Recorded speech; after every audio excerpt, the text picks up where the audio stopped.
prepared to admit it or not, most of us are quite seduced at the mysterious powers of someone looking into our future.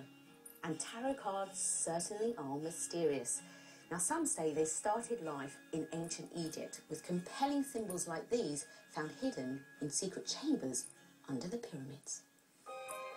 Others say they were ordinary playing cards, first used by Italian nobility, that fortune tellers latched onto in the 18th century.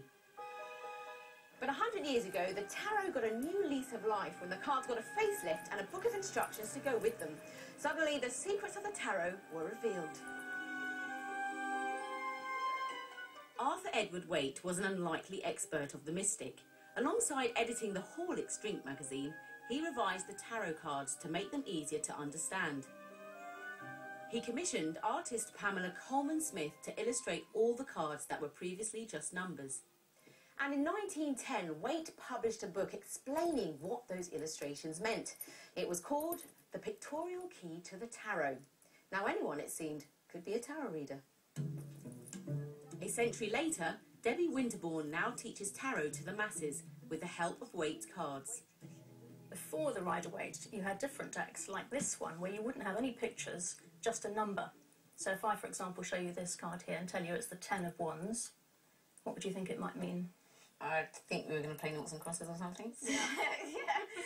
It's clueless, really, isn't it? Yeah. There's not much to get from the picture. But Arthur Edward Waite put pictures on lots of the tarot cards. So this is the 10 of Wands now. Have a guess at what you think that means. That he's got a lot of burdens he's got to carry through things. You've got it. That's it. So the definition of this card is someone being overburdened.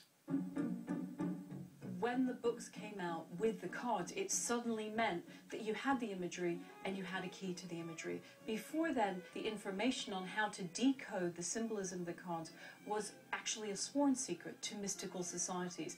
Waite was being quite rebellious in saying he was going to make this accessible to anyone who bought the book. I think he was just enchanted and in love with the mysticism of the cards, and like many people who fall in love, he wanted the world to know.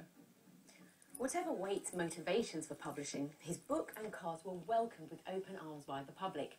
So, what was it in 1910 that made everyone so eager for tarot? Around 1910, what's extraordinary is that the late Victorian Edwardians were in kind of a backlash against this era of Darwinism, of the invention of electricity, and people was kind of worshipping science. And then there's this whole wave saying, yes, but there's a lot that science can't explain. Some say that's why the Victorians developed a fascination with the occult and magic. It was like an alternative faith. Also, tarot and seances were an excuse for a bit of a get-together. And things haven't changed much today. We're 100 years on now from Waite's time. It's the internet age. We've learnt about our genetic makeup, even photographed the surface of Mars.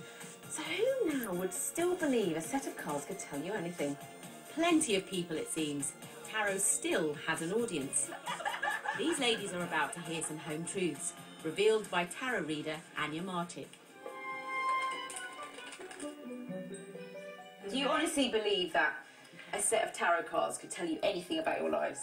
My logical head doesn't really make head or tail of it, but I think it's just part of me. It's just curiosity, really. Logically, how can turning over a few cards predict your future? It's not really about believing. I don't believe in my horoscopes, but I'm just curious to see what they might say. Why do we look to the future? I don't know, but we do.